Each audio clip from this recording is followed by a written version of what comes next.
Welcome to Taiwan Talks, bringing you the latest news from Taiwan. I'm Rath Wang. As the world celebrates Pride Month, we look at the progress Taiwan has made on LGBTQ equality. We also look at the remaining struggles as seen in Wave Makers, Taiwan's latest Netflix hit, where the main character is an openly out lesbian politician. Joining us are Miao Po-ya, Taipei City Councilor from the Social Democratic Party of Taiwan, and longtime equality activist Jiho Chang, Keelung City Councilor from the ruling Democratic Progressive Party, who also served as President Tsai Ing-wen's speechwriter, and joining us live from Amsterdam, Michiel Kolman, Research Network's Senior Vice President and Academic Ambassador at Elsevier. He is also the co-chair of Workplace Pride, a global advocacy on LGBTQ and workplace inclusion. A warm welcome to all on the show today. Before we start, my first question to you all is, have you watched Wave Makers? Yes, definitely. What about you, Jiho? Of course, on the first week. What about you, Michiel? Did you watch it? Well, not yet. I'm dying to see it. And of course, I'm very happy to see any movie with an out LGBTIQ plus character in it. We hope you do, because it's making a lot of waves here in Taiwan. The main character of Wave Makers, Wen Fang, was also an openly out lesbian city councilor. Po-ya, what comparison did you draw with her, given that you're the very first out LGBT politician here in Taiwan? Well, in fact, it is a little bit different from me and Wen Fang because I have been openly out before I participate in politics. So it's no way for me to hide or deny that I am LGBT politician. And like Wen Fang in Wave Makers, she just hide her identity until she have to reveal it. Because she was outed. Yes, but it's different from me because I bear this image that my voters that they when they know me, they just know that this is an LGBT candidate, and so I think it is a small obstacle for me to make the voters can truly know me instead of my identity. So I spend a lot more time to engage with my voters and try to explain my platforms in my campaign, not only gay marriage, but also the other platforms like labor rights, the young generation's rights, such like that. So I personally can understand that how hard could it be when a politician openly out, because when a politician he or she openly out, then the public opinion will focus on her gender identity instead of the other efforts he or she had made. So, but did you find that as an obstacle, your gender identity, in terms of pushing policies that you care dearly about?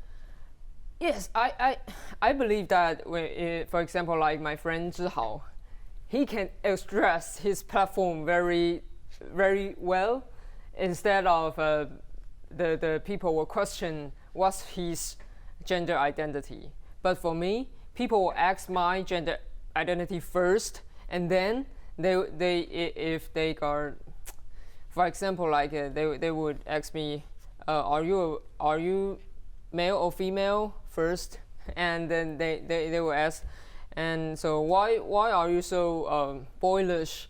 And then maybe when I met him for twice or third times, they were started to willing to know more about my other platforms and or my other arguments, instead of asking about my privacy.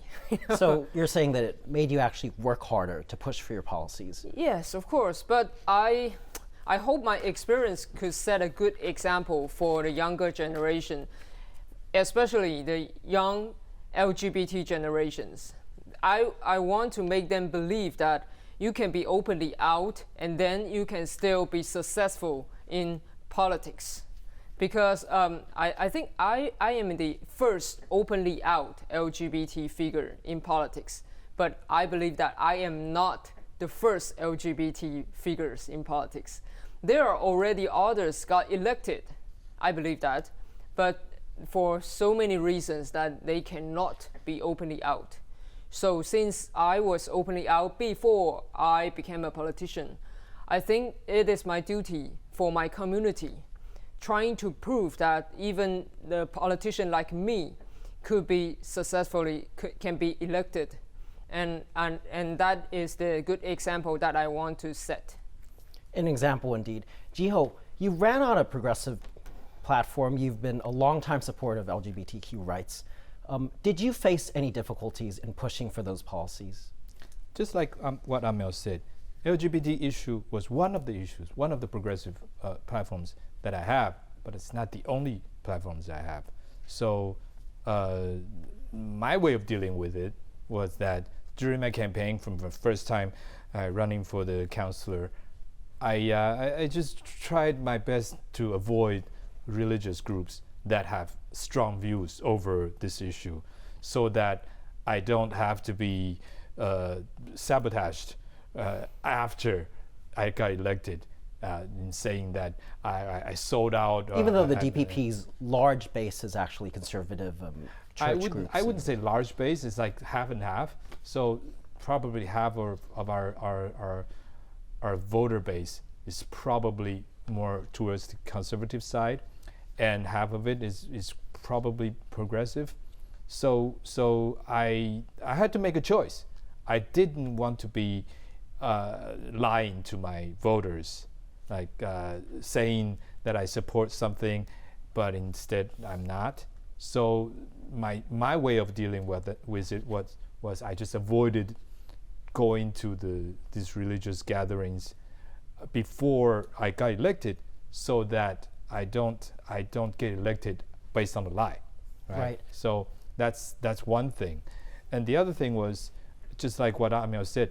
Amiel, her constituency is a very special one, I would say, in Taiwan, in all of Taiwan. Within Taipei City is the capital of Taiwan, and her constituency is like the downtown of Taipei City. So it's as progressive as it can be. It's more open as it can be, and so that provided a room for her to be inclusively accepted in as far as politics goes. But in other constituencies, for example, from my city, Keelung City, or in other counties or townships, people are not acceptable as they are. So I'm very sure there are other LGBTQ. So you did run into some backlash in Keelung. Of course. And not only that, I ran into something, not to me personally, but something similar to her experience, in that I have some voters who have ran into trouble, just like traffic accident. So they have some traffic accident and they're supposed to negotiate the terms, and they got me involved to help them with the negotiation process. And somewhere along the way, one of the driver just burst out and say, "I don't even know if you're a man or male. If you're a man or woman, I don't know how to talk. I don't know how to negotiate these terms with you."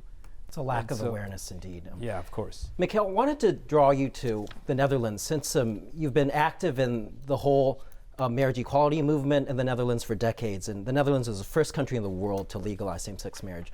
How did you deal with these conservative forces, and to see where the Netherlands is, where it is today? Yes, well, I'm very proud that the Netherlands was the very first country. And I think it really, the political spectrum changed. We could see that the Dutch population were very supportive.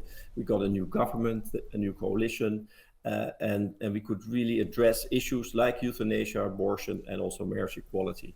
And I'm very happy we did so. It is, for the LGBTIQ plus community, the litmus test, right, of all the legislation. Marriage equality is so symbolic, it's so crucial. So I'm very happy that we started that here, and that we still have it today. And I salute Taiwan that they made that choice as well.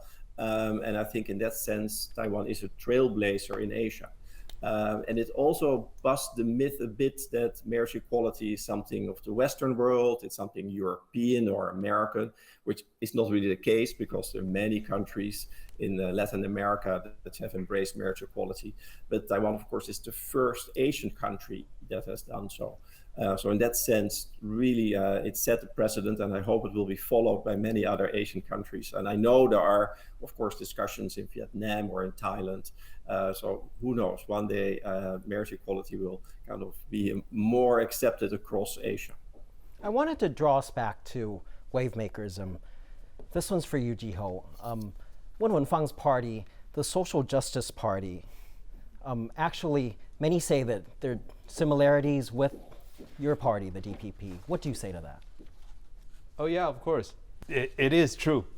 Wen Wenfang's party, when you watch the show, especially for people like me who used to work in a DPP HQ, for me it's like going home, because every single set was based on the actual DPP headquarter office, and the office that they have, the areas, the cubicles they have, that's the place where I have to walk by every time I have to go to the bathroom.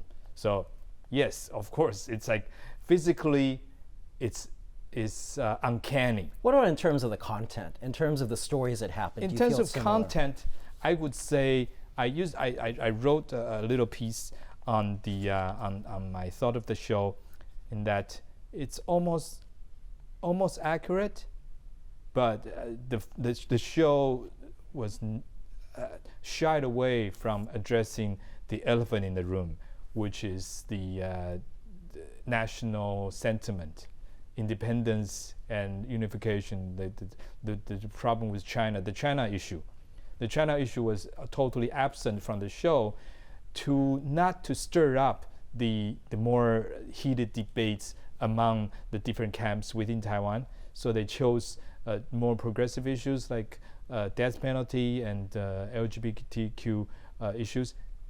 In terms of controversy, independence is probably deemed more controversial as far as Netflix is concerned. Than social issues or issues related to Taiwan's international relations.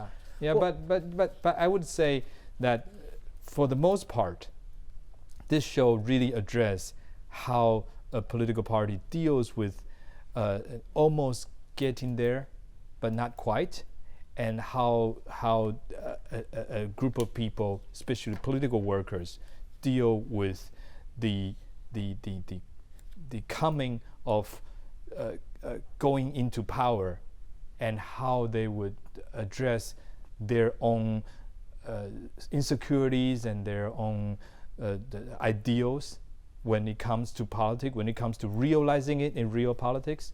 Yeah, so that I think is as real as it gets. So do you feel there are similarities with your party as well, Po-ya, as you're from a very progressive party? Yeah, in Wavemakers, they used a storyline about sexual harassment or sexual violence, and I think because it is a universal social issue, so that means sexual harassment or sexual violence would happen anywhere, included the progressive political groups, right? So it is. I think it is a harder topic for the progressive political groups to face this issue, because it is a test for them, or it's a test for us, how determined we are to deal with sexual violence. And so, like for example, in Taiwan, I think the first case was an accusation about DPP, right? And this addressed the public focus on DPP, because DPP is one of the most progressive political groups in Taiwan. So everyone wants to know how determined DPP are to deal with the working environment, sexual harassment. I spoke earlier to Tuan on Patarasanasut, PhD candidate at Waseda University's Graduate School of Asia Pacific Studies and research fellow at the Japan Society for Science Promotion. He talked about lessons Thailand is drawing from Taiwan on legalizing same-sex marriage. Tuanon, how is marriage equality able to be included into the Move Forward New Coalition, given that one of the parties was actually opposed to it for religious reasons? Yeah, I believe there are some compromise within the forming coalition government, especially if we look closely to what they write in the MOU. So let me read what they write on the MOU. So they write that confirm and pass the Equal Marriage Act to guarantee marriage right for couple of all gender. But it will not force people who find it inconsistent with the principle of their religions. I think the last part showed that there's some compromise within the forming coalition government. So you feel it was a very smart move in terms of negotiations to be able to put that through? Yeah, I think they don't want to make religious people to be disappointed with the same-sex marriage, but at the same time, they also try to push this law. And I believe that the Muslim-based party not gonna prevent this law to be proposed to the parliament for sure, although they're not gonna vote for it. And how much of a priority is this marriage equality for Move Forward? Yeah, I think it's one of the top priority of Move Forward Party, I would say, due to two main reasons. First is that same-sex marriage law is one of the Move Forward Party 100-day agenda. So they're going to push this law within the first 100 days of their government for sure. And second is that, like you already mentioned earlier, it's already become part of MOU. So MOU is a policy line that the forming coalition government going to do if they successfully form the government. So I believe that the same-sex marriage law going to be discussed in the parliament and going to be passed soon. So you're hopeful that it will probably pass within the end of the year, before the end of the year? Yeah, according to what Move Forward Party say, because it's part of 100-day agenda, right? So it's supposed to be within 3 months after they successfully form the government. What lessons do you feel Thailand is drawing from Taiwan's passage of same-sex marriage in 2019? I think Thailand learned two things from Taiwan. I think at first, I think Taiwan is inspiration for LGBT community in Thailand, because before Taiwan legalized same-sex marriage, in Thailand, anti same-sex marriage people always say that same-sex marriage is a Western concept, is something that we cannot be adopted in Asia. But Taiwan case show that the same-sex marriage is not Western concept, but it's human right, and it's something that everyone should have right to get it. And in the second way is that Thailand learned about how Taiwan legalizing this law. Like what happened in Taiwan made Taiwan know that legalizing same-sex marriage is not only about allowing people from the same gender to marry with each other, but we also have to amending other law or create a new law to make sure that this same-sex marriage couple are going to have a right, partnership right, same as different gender couple. So in Thailand, we see the legalization of same-sex marriage as a policy package, because we also are going to amending other laws such as property law, law of succession, and also law regarding adoption of children.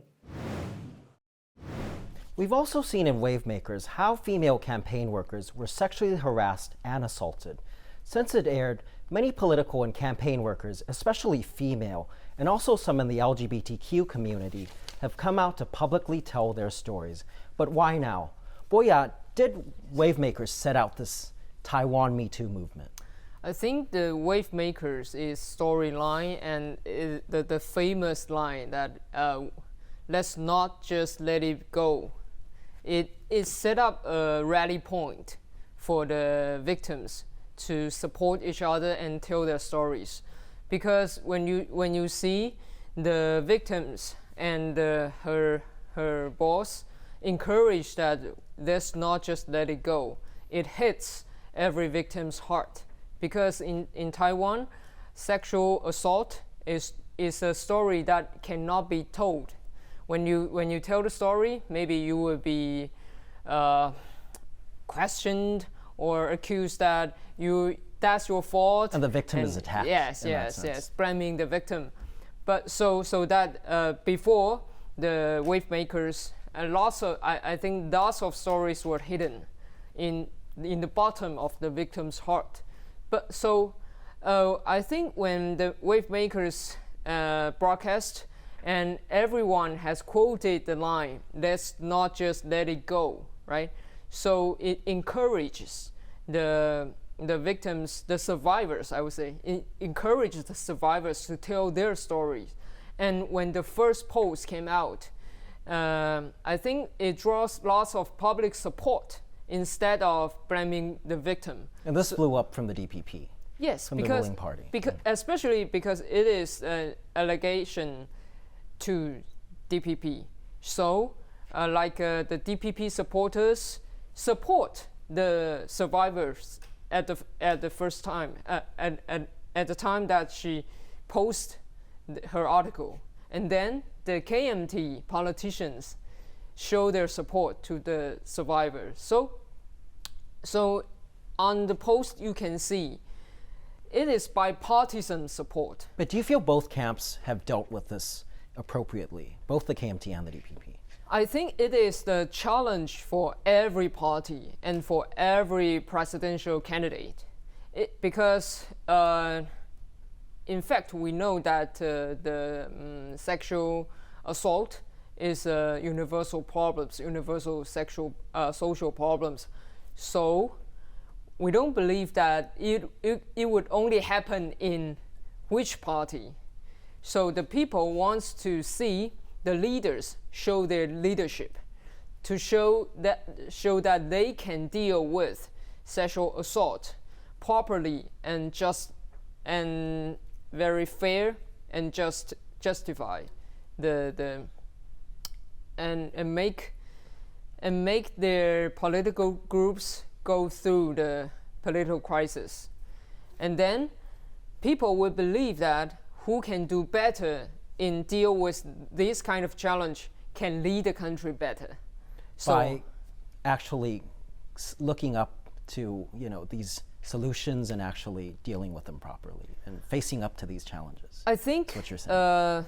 The DPP is trying to do their best to introduce some other tactics to make the victims feel safe to deal with, to tell their stories or to apply their complaints. Because when the first story came out, we can see that the girl's complaint was suppressed by her supervisor. And that is the situation that we don't want to see. So the DPP faced the problem and trying to introduce the outside committee to supervise DPP. So it's about creating safe spaces indeed. Yes. Michiel, have you seen similar experiences, or has the Netherlands gone through a same wave of MeToo? And how did the Netherlands deal with it? Yes, I think so. The MeToo movement is quite global, and I think it's a day of reckoning, right? So finally, in situations where there is a strange power structure, it might be a famous Hollywood director or an academic or maybe a politician with power, which is then abused, and especially women are victims of that, but also the LGBTQ+ community. In fact, if you look at sexual violence, the chances of being a victim of sexual violence is for gay men twice as high than it is for straight men. Well, there were actually allegations with even gay men higher. as well in this wave of Me Too, especially with some democracy activists from China here as well. So I think it's all across the board. Yeah, that's completely unacceptable, of course, and for that reason, I think it's extremely important that if you look, for instance, in the workplace, that there is psychological safety and social safety, and it's very clear what kind of behavior is acceptable, and also if you deviate from that, and especially when you talk about sexual intimidation or sexual harassment, that immediate action is taken and employees are actually removed. It's a cause for her to be fired immediately, and I think rightfully so. You have to protect everybody that works for you. You are responsible as an organization for that, so that everybody can be themselves. Everyone can be themselves indeed. Going back to LGBT equality, you've seen the progress that Taiwan has gone through in terms of legalizing same-sex marriage and all the other discrimination laws. How do you feel this connects with Taiwan's soft power, given that you're based in the Netherlands and travel the world and have seen stories in Taiwan come up? Yeah, so I think Taiwan is extremely powerful, can say we are committed to human rights. And this LGBTIQ plus marriage equality is a great, powerful example of that. And I've seen that Taiwan has been using this, and rightfully so. I think it's something that Taiwan can be proud of. We see globally that the LGBTIQ plus community is under threat. Whether it's from legislation in US states, or it's in Hungary or Poland or in Russia or in Uganda. So it's even more so important that there are countries like Taiwan where there is a legal protection for the LGBTI plus community, where there is marriage equality, etc. And I think that it's very powerful also that Taiwan is the only country in Asia so far. And I really hope that other Asian countries will follow suit. But it really shows, how the true commitment of Taiwan as a democratic nation to human rights. Jiho, you've been a very active proponent of differentiating Taiwan and China. Do you feel marriage equality has actually exacerbated that difference between the two countries? Yeah, of course. It's the institutional difference. The institution has always been the biggest difference between Taiwan and China. I mean, I see our struggle as a struggle between democracy and authoritarianism, between civilized modernity and as opposed to like really conservative and almost empire-like institution that of China. So by instituting and legalizing same-sex marriage and other LGBTQ institutions, that sets us apart, not just from China, but from an uncivilized way of thinking, from an uncultured way of running a society. So yes, of course, we and this is not intentionally differentiating us from them. We are striving for better. We are always striving for better as human beings. Of course we are. So this is, for me, a natural progression of history where we are stepping into the next stage of human progression and in terms of democratic institutions. So that, if that differentiates us from China, so be it. Po-ya, you're not just an LGBT activist, but you're also a Taiwan democracy activist. And Yes. you've been around the world, to the US and different countries around Europe, to talk about these stories. Do you feel that this has raised Taiwan's profile?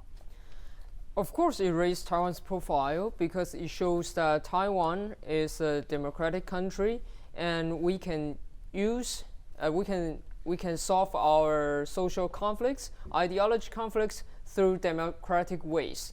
For example, like gay marriage, it has been through the Supreme Court verdict, referendum, and the Congress legislation. So it shows that Taiwan has been very sophisticated in our due process, our judicial procedure, and our democracy procedure. So I think it makes Taiwan very unique in Asia, and it makes the world know that Taiwan is not a part of China, because in China there's no way through any democratic ways to decide things, how can we live together. So I think the gay marriage is not just benefit for gay couples. It also benefit for everyone in Taiwan because it shows the strength of Taiwan democracy. Michiel, what do you say to that, being in the Netherlands with Taiwan?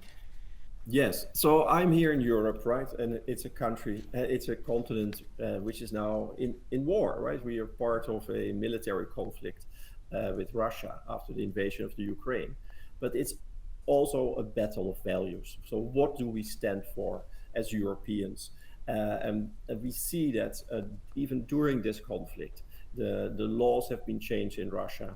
and now there is a crackdown on the LGBTIQ plus community. And I see also similarities in Taiwan, right? What are the values that a democratic country like Taiwan stands for? And we see that Taiwan is committed to LGBTIQ plus rights. And we see that very much in marriage equality, but also supporting civil society. So in that sense, yeah, there are quite some interesting parallels of the battle for values, which I see in many countries around the world. But does that also translate to more support for Taiwan? Do you feel that because of this, Western countries have actually boosted their support for the country here? Absolutely. I see that European politicians are far more aware that the values that we share with a country like Taiwan. That's heartwarming news indeed. Let's now hear from Jason Su, Senior Research Fellow at the Harvard Kennedy School Ash Center for Democratic Governance and Innovation. Su was also a former legislator from the main opposition, KMT, and co-founder of TED Taipei. Jason, you've been a key proponent and were very vocal in the marriage equality campaign as a KMT legislator, despite fierce opposition from the majority of the party. What was behind this determination? When I first became the legislator, one of the main goals for me is to speak for the marginalized. And obviously, the LGBT same-sex issues are probably at the time most pressing issues, and that got a lot of social momentum. And I felt if our society, namely the Taiwan society, were to move forward, we need to put down the ideological and political differences, and both KMT and DPP must work together across the aisle. And that is why even being a legislator from a conservative party, I was willing to sort of stick my neck out and just to give it a shot. And I feel Taiwan as being a very progressive society with progressive values, and we could really set a good example for other countries to follow. And that's why I champion same-sex marriage legislation, and as a way to show the society that different political parties can work together to move the society forward on some issues. And this could also be a good example for other countries to follow as well. An example indeed. How did it feel like to be part of the few handful of legislators from the KMT to vote for same-sex marriage? It was obviously a battle both within the party and outside of the party. For someone who have always been a supporter of LGBT, sort of been surrounded with gay colleagues and also gay friends, and I knew that was from the bottom of my heart. But in order to create a cohesion within the party, that it really took a lot of effort and some heated debate, and also risking my political career for doing so. And obviously, I was actually quite surprised that at the end, in addition to myself, there are 7 other legislators from KMT who joined to vote for yes for the same-sex marriage. So I was glad that I was able to show that even in a conservative party, there could be a progressive force, and I was able to lead that force and to show to the Taiwanese society that different parties can work together. And I've always believed that same-sex marriage is no different than heterosexual marriage. Every citizen enjoys equal right, and that is what Taiwanese society should uphold. Moving to broader gender equality, there seems to be a MeToo movement starting in Taiwan. How will this affect the entire political spectrum, including both green and blue? Obviously, the whole gender equality has been a long-standing hidden issue in all aspects of society. And in politics, it has been sort of a taboo or unspoken stigma within the political circle that there were some sort of sexual harassment or unequal treatment with different sex. And so it is indeed a watershed moment for Taiwanese society to reckon there was such a important and yet unresolved issue um, that has been in existence for um, years, and now through the victims who are so brave in to tell their story or to share their experiences, finally we are able to see more and more truth that coming out of it. And it's a process for the society to grow and to be matured in dealing with such a trauma. And so it's not just in politics, but ranging from the culture, the different fields, they are all happening. And I hope that this is not just a flash in the sky. It could be used as a way to show to the future generation that no one deserved for this type of treatment, and everyone has the right to speak up, and no one should be treated unequally, and and not being having a voice in the society. So everyone deserved to be heard. Speaking of the reconciliation process, this movement started from the Democratic Progressive Party. Jason, do you feel that they have done enough in terms of their response? I don't personally feel now is the time to point fingers to any party who hasn't done enough or who didn't do uh, well in this regard. I think all political parties bear same responsibility when it comes to equal treatment or gender equality.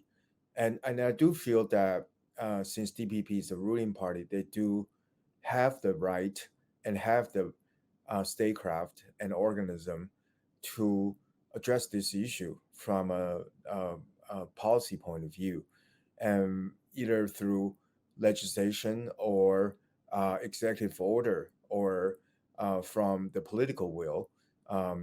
They could do more to show that they are serious about this issue.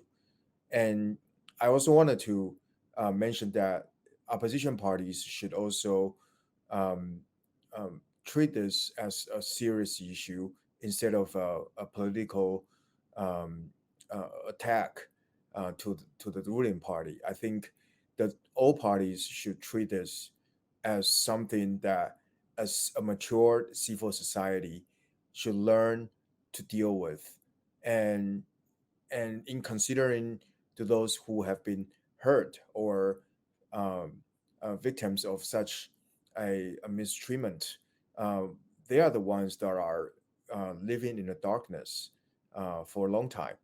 And this is not the time to um, latch onto um, a quick political free ride in order to gain the political capital. Now is really the time to heal and also to um, um, allow the stories to be told safely. And I think as politicians and leaders of the countries, we should be able to provide that type of environment where victims are able to share freely and without fear and consideration. And again, I should. This is a process that a matured civil society must learn and must adapt. I hope that the conversation and then can be um, uh, complete, and also the healing can begin as soon as possible. Moving back to LGBT equality, now that Taiwan has same sex marriage, what issues still remain? I was glad that the same-sex marriage law passed in 2019. It was a landmark milestone. For the last 2 years, there are a few more amendments to the legislation, such as the cross nationality marriage or the gay couple adoption rights. However, it's not still not enough, and I think we need to look at how the society still look at gay people or homosexual people. I think there's still some unspoken mistreatment or discrimination existing in the society. Taiwan has made additional progress on LGBT equality since legalizing same-sex marriage in 2019. Jiho, we've seen Taiwan now actually allow same-sex couples to adopt non-biological children. What do you say to that? Every year, there are 500 children in need of foster home or adopt parents, and not every single child gets to find a suitable home for them. So by opening up and having more people joining in on adopting children and providing a loving home and environment for the children, what can be wrong? Po-ya, transnational couples can now also marry. Before it was only between countries that have legalized same-sex marriage. What do you say to that? I think transnational couples and adopting non-biological children and artificial reproduction is the three main issues that left in 2019, right? And it's very glad for me to see two of these three topics has been solved in these fast, rapid steps. What right? about the elephant in the room? Chinese spouses can still not marry. What do you say to that? I think it is necessary for us to evaluate Chinese immigration to Taiwan very carefully, no matter what's the reason, by the studying. Although they say marriage heterosexuals can still marry. Yeah, so I think even in heterosexual spouses should be vetted more. So I think the focus is equality. So if we can vet the heterosexual couples from China to Taiwan in a very loose way, then we should give the same the equality to same-sex couples. So you're saying the whole process needs to be overhauled. It should be more strict. Yes. Regardless of sexual orientation. Yes, because we have to face the elephant in the room, the national security for Taiwan. Threat from right? China, of course. Yeah, it is. We have so many elephants in the room. So for the national security reasons, we should vet Chinese immigrations to Taiwan more strictly. That's my argument. So no matter heterosexual or same-sex couples, we should do more to protect that the so-called fake marriage could happen in both, no matter what's the gender identity. With national security issues. Michiel, I wanted to ask about your own personal story since you're married to a Taiwanese spouse. How was the process? I am, yes. And so we're married here in the Netherlands. And then we got our marriage also certified in Taiwan. And your husband? Yeah, exactly. And my husband helped with that. It was a very smooth process to the Taiwan representative office here. And of course it means, and we're planning to move to Taipei in a couple of years. And it means that, I'm there with my husband and I have the same rights that any straight couple would have if I would be there with my wife. And I think that's great. We are also planning to expand the family and become fathers. And of course, one of us will not be the biological father of our kid. And so I'm also really happy that in Taiwan, one of us has the opportunity to adopt our child. And in that sense, personally, I'm very excited that it affects me and my personal life, of my life, and the life of my husband, of course. Contributing to the population here, as Jiho said, Yes. there are many non-biological children that need a father or a family. Yeah. Going back to Yes. both of you, what do you feel Taiwan needs to do in terms of continuing to advance LGBT equality? I think the most important part is our gender equality education in schools, because I think it contributes a lot to change the public opinion through past decades. But even now we have same-sex marriage, then we should strengthen deepen our gender equality education in schools, because there will be more and more children raised by same-sex parents, and more included that we have talked about sexual assault in campus, that those are the main topics that we should focus on. And I think one of the most important tactics to solve these social problems is that we have been more progressive for everyone in the society. So the gender equality education is one of the things that I care the most. As an LGBTQ ally, but straight male, what do you say to that, Jiho? We, the straight men, have been doing all the talking for too long. So it's now time to talk. It's now their turn to talk. And our job is to listen and to support. That's what I have to say about that. So providing a platform for other minorities or other people in society to talk. And I think what we do as politicians, what we do as a political party, is seen by many, including children, including those that are in their formative years. The kids from senior high school, from high school, middle school, from elementary schools, kids are smart, and they're learning by watching, by experiencing, and what we do is setting an example for them, how we deal with problems, how we deal with sexual assault, harassment problems, and setting a straight and a rightful example for them that they are going to be living in a better and more just environment for everyone. And that, I think, would provides the basis for this education, provides the basis for this more friendly environment for all. Michiel, what do you feel, as a frequent visitor to Taiwan, that Taiwan needs to do, not just in terms of LGBTQ equality, but also in terms of gender equality, as we see MeToo come out recently?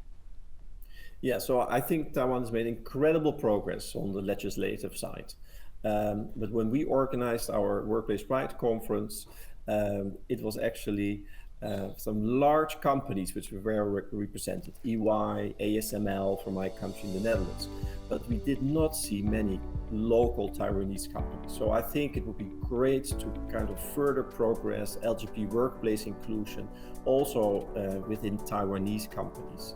Indeed. Thank you very much for coming on the show today. If you liked our show, please search for us on YouTube, give us a thumbs up, and hit subscribe to our channel. Stay safe and see you next time.